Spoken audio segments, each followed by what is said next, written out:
আসসালামু আলাইকুম। তার একটি নতুন ভিডিও নিয়ে আসলাম। এটা বরিশালের এম খান 7 লঞ্চ। তো এম খান 7কে দেখা যাচ্ছে বরিশাল থেকে খালিচেলে ঢাকার উদ্দেশ্যে চলে যাচ্ছে। তো আকাশটা একটু মেঘলা মেঘলা, ঘুরি ঘুরি বৃষ্টি পড়ছে। বৃষ্টি অপেক্ষা করে এম খান 7 ঢাকার উদ্দেশ্যে, যেহেতু এখন ঈদ স্পেশাল সার্ভিস ধরার জন্য সে ঢাকার উদ্দেশ্যে যাচ্ছে। তো দেখা যাচ্ছে সে ভালো গতিতে ফতুল্লা টার্নিং অতিক্রম করে ঢাকার উদ্দেশ্যে চলে যাচ্ছে। তো আমরা বর্তমানে আছি ধাপা নদী বন্দর ঘাট, যেটা হলো ধাপা ঘাট বলা হয়। এটা ফতুল্লার পাশেই। তো সেই জায়গার থেকে এটা ভিডিও ধারণ করা হয়েছে। তো এম খান 7 আসলেই একদম গতির রাজার হিসাবেই আপনার ঢাকার উদ্দেশ্যে যাচ্ছে। দেখা যাচ্ছে পানি কেটে তারপর চলে যাচ্ছে সে, যেহেতু স্পেশাল সার্ভিস।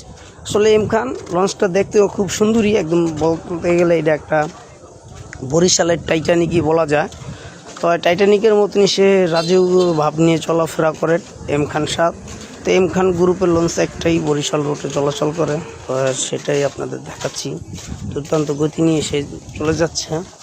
যেহেতু ঢাকায় সবার আগেই আসছে, সবার আগে। এর পিছে মানামি আছে, তারপর আছে সম্ভবত আওলাদ 10 আসবে। তো সে আজকে ভালোই গতি নিয়ে বরিশাল থেকে ঢাকায় আসলো। তো এখন বেলা 1:20 বাজে। 1:20 সে ঢাকা চলে আসছে। তো কতটা গতি নিয়ে সে আসছে, তো দেখা যাচ্ছে সে খালিচেলে চলে যাচ্ছে। তো আবার আজকেও রাত্রে ট্রিপ নিয়ে সে বরিশালের উদ্দেশ্যে যাবে। তো বরিশালের থেকে আবারও আগামীকাল ফিরতি ট্রিপ আসতে পারে এরকম খালিচেলে। তো এরকম নিত্য নিত্য ভিডিও পেতে আমার চ্যানেল সাবস্ক্রাইব করে দেবেন এবং লাইক করে দেবেন, কমেন্টস করে দেবেন। ধন্যবাদ, সবাই ভালো থাকবেন। আল্লাহ হাফেজ।